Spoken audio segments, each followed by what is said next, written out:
Pessoal que nos acompanha, sejam todos muito bem-vindos a mais uma edição do programa Virando Jurista. Na edição de hoje, nós vamos tratar sobre a tão aguardada e agora já em vigência reforma trabalhista. A nossa convidada é a advogada Natasha Slussarenko, ela que é atuante no direito do trabalho, professora de graduação, pós-graduação e também em concursos públicos. Em primeiro lugar, gostaria de agradecer a presença da senhora, para nós é motivo de grande honra e alegria. Muito obrigada, João. Boa noite a todos. É um prazer participar aqui do Virando Jurista. E vamos falar sobre esse tema tão relevante, né, de tanto destaque, que é a reforma trabalhista. Vamos sim. Para começar, nosso assunto aqui sobre a reforma trabalhista, o primeiro assunto que tem sido muito tratado, muito discutido, é o contrato intermitente. E é sobre isso que eu gostaria de falar com a senhora. O que mudou? Quais são as novidades com relação a esse tipo de contrato de trabalho? Então, João, o contrato de trabalho intermitente é uma questão assim que muitos alunos têm vindo me perguntar e existem muitas dúvidas aí, né, sobre o que é esse contrato de trabalho intermitente, como que funciona, né? Na verdade, para você ser empregado, você precisa preencher alguns requisitos, né? A pessoa física tem que ter pessoalidade, subordinação, habitualidade, onerosidade. E aí, preenchidos esses requisitos, você é um empregado, né? Ou seja, você é registrado, você tem todos aqueles direitos, férias, 13º, horas extras, fundos de garantia, todas aquelas questões. O que o legislador fez? Ele se preocupou em criar uma nova modalidade de empregado sem o requisito da habitualidade. Então, o trabalhador intermitente, ele vai ser contratado por um dia, 2 dias, ou por horas, ou por meses, ou por semanas, né, por períodos intermitentes. Então, a habitualidade, que é a expectativa de retorno do empregado para a empresa, no contrato de trabalho intermitente não existe mais, né? Por que o legislador, né, enfim, criou essa possibilidade? Justamente para que aumentar o número de contratos de trabalho, de pessoas trabalhando, né? Então, aquela pessoa que está em casa, ela vai trabalhar na condição de intermitente e ela vai ter os mesmos direitos que o empregado comum tem. Na verdade, ele legalizou o trabalho eventual, né? O bico, aquilo que a gente já fazia. Então, assim, tem um lado positivo, que de verdade vai aumentar a quantidade de postos de trabalho. E assim, a questão negativa, né, que a gente tem ouvido muito aí nos debates e com outros especialistas, é que o trabalho fica um pouco mais precarizado, porque a pessoa ela não vai ter a expectativa de retorno, ela retorna quando a empresa convidá-la a retornar, né? E ela, logicamente, não fica à disposição única e exclusivamente daquela empresa, e existem alguns requisitos no contrato de trabalho intermitente, João.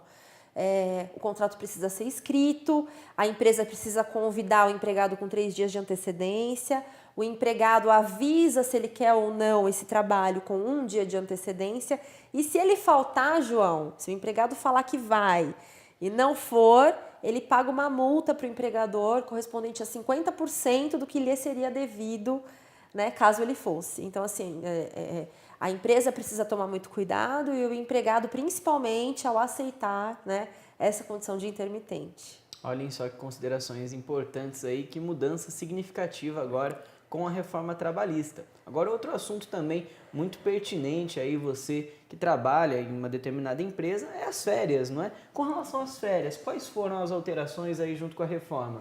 Bom, com relação às férias, pouca coisa mudou. Na verdade, o que aconteceu foi que é possível agora parcelar as férias em maior número de vezes, né? Na CLT antiga era possível parcelamento em 2 vezes, sendo que um período não poderia ser inferior a 10 dias. Aí, na verdade, na prática, as pessoas já parcelavam isso em mais vezes, né? O empregado já, enfim, tirava férias por mais de um período. Então, a reforma trabalhista falou, agora pode parcelar em 3 vezes, sendo que um período tem que ser igual a 14 dias e os outros 2, no mínimo, 5 dias. Então, possibilitou um parcelamento. Na verdade, isso já existia e foi só regulamentado agora. Olha só. E um outro assunto também que agora nós já teríamos na prática, né? Já era uma prática habitual no mundo não jurídico e também agora veio para o mundo jurídico, que é a questão da negociação na parte da demissão. O que mudou nesse sentido, doutora? Então, na verdade, sempre existiu entre empregado e empregador aquela questão do o empregado chegava para a empresa e falava, será que você pode me demitir? Né? Às vezes ele queria sair da empresa, mas ele pedia para a empresa o demitir para ele não perder os direitos dele, né? Então o empregado pedia muito isso para o empregador. E aí virava aquela confusão, se tinha que levantar fundo de garantia, se tinha direito ao aviso prévio, como que funcionavam essas questões. Então o legislador, vendo isso, ele criou uma possibilidade de rescisão do contrato por acordo entre as partes. Então agora a empresa e o empregado chegam num acordo sobre a extinção do contrato de trabalho e aí o empregado ele recebe metade do aviso prévio, metade da multa dos 40%, ele faz o levantamento de 80% do fundo de garantia, então 20% do fundo continuam retidos na Caixa Econômica Federal e não há o levantamento do seguro-desemprego nesse caso, né? Porque o legislador entendeu que o levantamento do seguro-desemprego neste caso poderia acarretar até uma fraude, uma questão nesse sentido. Então, uma nova modalidade de rescisão do contrato por acordo entre as partes, sendo garantidos os direitos, porém numa menor proporção para o empregado. Muito bem, veja só que colocações interessantes, aí você já sabe os seus direitos na hora de uma eventual saída aí do seu trabalho. Uma novidade também agora da reforma trabalhista é o teletrabalho, a regulamentação desse tipo de serviço. Quais são as novidades a esse respeito? O teletrabalho, na verdade, ele já existia no Brasil, possibilidade do trabalhador trabalhar em casa, em home office, né? Isso já existia, porém não era regulamentado. Então, ele é basicamente isso, o trabalhador vai poder trabalhar em casa, né, mediante negociação aí com a empresa, João. A única questão que as pessoas não sabem sobre o teletrabalho, né, as pessoas acham isso muito bom, mas elas não sabem que o trabalhador que vai ficar em casa, ele está excluído do controle de jornada. Então, se ele trabalhar 10, 12 horas por dia, ele não tem direito a horas extras. Se ele trabalhar à noite, ele não tem direito ao adicional noturno. Ele não tem direito ao intervalo para almoço, né? O que o legislador entendeu? Bom, já que ele está em casa, então vamos excluí-lo do controle de jornada.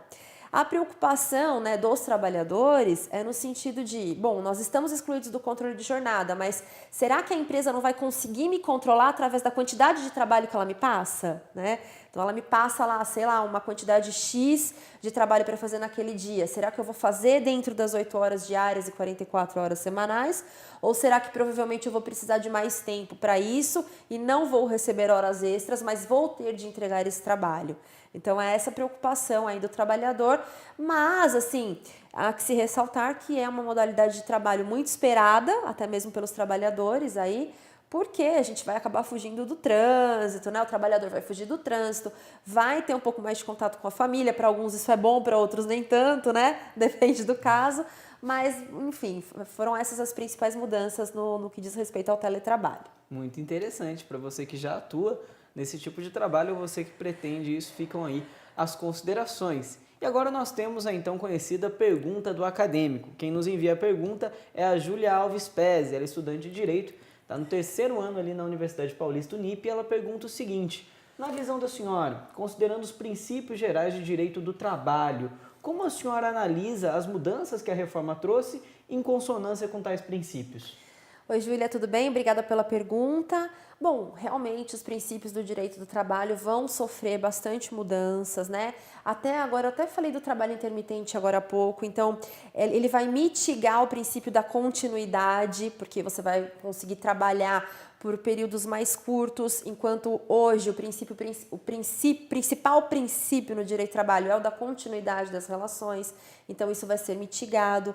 Um outro princípio que surge agora com a reforma trabalhista, João, é o princípio da intervenção mínima do juiz, né?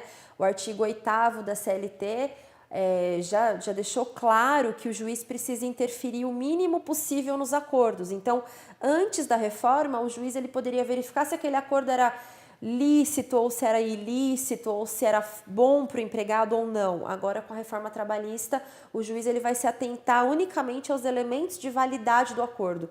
Se o acordo existe, se o acordo é válido.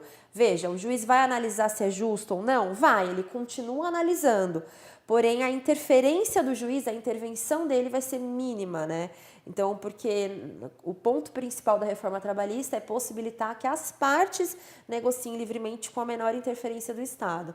Então, assim, muitos princípios do direito do trabalho, né, o princípio da proteção também vem sendo mitigado à medida em que o juiz ele sai um pouco de cena e permite com que as partes negociem livremente. Então, o princípio da proteção, da continuidade, o surgimento do princípio da intervenção mínima e outros aí, né, que a gente teria que ficar horas aqui discorrendo. Então você é acadêmica, você, Júlia, fica aí respondida esses princípios que estão sendo alterados. Muito bem, nós conversamos hoje com a advogada Natasha Slusarenko. Gostaria mais uma vez de agradecer. Obrigada, foi um prazer. Obrigada a todos. O prazer é todo nosso, a gente é que agradece a sua participação. Mais informações com relação à nossa querida advogada, você encontra aqui na descrição do vídeo. Não esqueça de deixar o seu curtir, também de compartilhar e se inscrever no canal. Até a próxima! Até mais!